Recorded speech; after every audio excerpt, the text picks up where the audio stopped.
हर हर महादेव, जय शिव शंभो। आज की वीडियो में बात करेंगे साधना में अनुभव क्यों नहीं होते हैं। इसमें भी दो प्रकार के लोग हैं। एक तो वह है जो काफ़ी लंबे समय से साधना कर रहे हैं फिर भी उन्हें कोई भी अनुभव प्राप्त नहीं हो रहा है, और दूसरे ऐसे लोग हैं जिनको पहले अनुभव होते थे पर अचानक से उनके अनुभव बंद हो गए हैं। इनका क्या कारण है उसके बारे में आज बात करेंगे।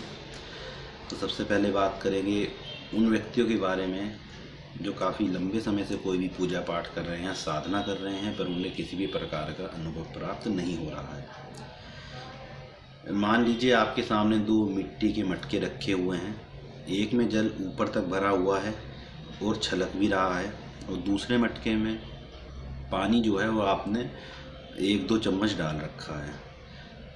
तो आपको किस मटके का जल दिखाई देगा? जो ऊपर तक भरा हुआ है और छलक रहा है वह आपको साफ दिखाई देगा, और जो दूसरा मटका है उसमें आपको कहीं झांक कर देखना पड़ेगा, तब आपको कुछ जल की बूंदें दिखाई देंगी। तो जो वो ऊपर तक भरा हुआ जो मटका है, जो जल आपको छलकता हुआ दिखाई दे रहा है, वह है आपके पाप कर्म। आपने सुना होगा ना कि पाप का घड़ा भर जाना, तो यही पाप का घड़ा है। जब आपके पाप कर्म इतने ज़्यादा हो चुके हैं कि वो जो मटका है बिल्कुल उनसे भरा हुआ है, तो जब मनुष्य के पाप कर्म ज़्यादा होते हैं और जो पुण्य कर्म हैं वह कम होते हैं, तो उसको साधना में किसी भी प्रकार का अनुभव नहीं होता है। अब इसमें बहुत से लोग ये कहते हैं कि हमने तो कोई पाप ही नहीं किया है। तो ये ज़रूरी नहीं आपने इस जन्म में पाप नहीं किया हो सकता है आपने पिछले जन्म में पाप किए हों, क्योंकि ये आपका पहला जन्म तो है नहीं, इससे पहले भी आप जन्म ले चुके हो। तो आपका जो पाप कर्म है उसको आपको कम करना होता है, जो पुण्य कर्म है उसको बढ़ाना होता है। जब आपके पुण्य कर्म पाप कर्म से ऊपर हो जाते हैं तब आपको साधना में अनुभव होते हैं। और इसके लिए क्या समाधान है? इसके लिए आपको जप और तप करना पड़ता है। जैसे आप शिव जी का जो पंचाक्षर मंत्र है, सबसे सरल मंत्र है और सबसे प्रभावशाली मंत्र है, इसका जाप कीजिए ज़्यादा से ज़्यादा। 2 घंटे जाप कीजिए, 3 घंटे जाप कीजिए, 4 घंटा जाप कीजिए, या 100 माला जाप कीजिए, 200 माला जाप कीजिए। आप इस मंत्र का जितना ज़्यादा जाप करेंगे उतने ही आपके जो पाप कर्म हैं वह समाप्त होंगे, नष्ट होंगे। और जब आपका जो पाप कर्म का जो लेवल है वह नीचे जाएगा और जो पुण्य कर्म का लेवल है वह ऊपर आएगा, तब आपको अपने आप ही अनुभव होना शुरू हो जाएंगे। जब हम किसी देवी देवता की पूजा करते हैं, मान लीजिए आप माता दुर्गा का कोई मंत्र जाप कर रहे हैं, भगवान शिव का कोई मंत्र जाप कर रहे हैं, तो उनका एक भाव, उनका एक तत्व हमारे अंदर आता है। तभी आता है जब आप उनके प्रति श्रद्धा रखते हैं, आपके अपने इष्ट के प्रति भाव हैं। और ये जो भाव हैं, ये जो श्रद्धा है, ये आप पैसों से नहीं खरीद सकते, ये अपने आप ही आता है आपके अंदर।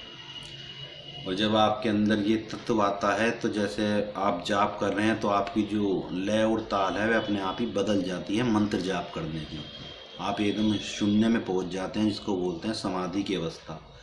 आपके आसपास क्या हो रहा है आपको किसी प्रकार का कुछ भी ध्यान नहीं रहता, बस आप अपना जो मंत्र जाप है उसमें एकदम से मग्न हो जाते हैं, और आपके जो शरीर के रोंगटे होते हैं वो एकदम से खड़े हो जाते हैं, और एक दिव्य अनुभूति, एक परम आनंद की आपको अनुभूति होती है।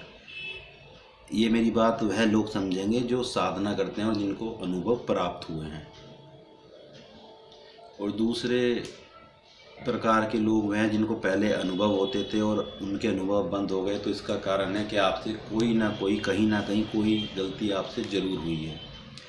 अब यह गलती किस प्रकार की हुई है वह आप ज़्यादा बेहतर जानते हैं। एक गलती ये भी होती है, मान लीजिए आप शादीशुदा हैं और आप फिर भी किसी अन्य स्त्री के साथ संबंध रख रहे हैं। यदि आप ऐसा करते हैं तो आपके जो अनुभव हैं साधना के वह समाप्त हो जाएंगे।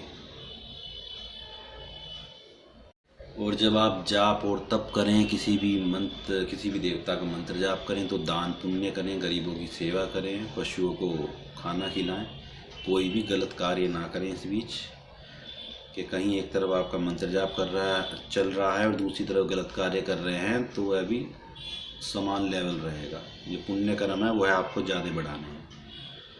और अभी आपका शायद 2 फरवरी से गुप्त नवरात्रि प्रारंभ हो रहे हैं। उसमें हम माता दुर्गा की कोई साधना आपको देंगे यहीं यूट्यूब पे, उसको आप कीजिएगा। तो ये थी छोटी सी जानकारी साधना के अनुभव के बारे में। आशा करता हूँ आपको मेरी बात जो है वह समझ में आई होगी। तो ऐसी जानकारी प्राप्त करने के लिए हमारे चैनल को आप लोग सब्सक्राइब करें और वीडियो को शेयर करें। धन्यवाद। हर हर महादेव।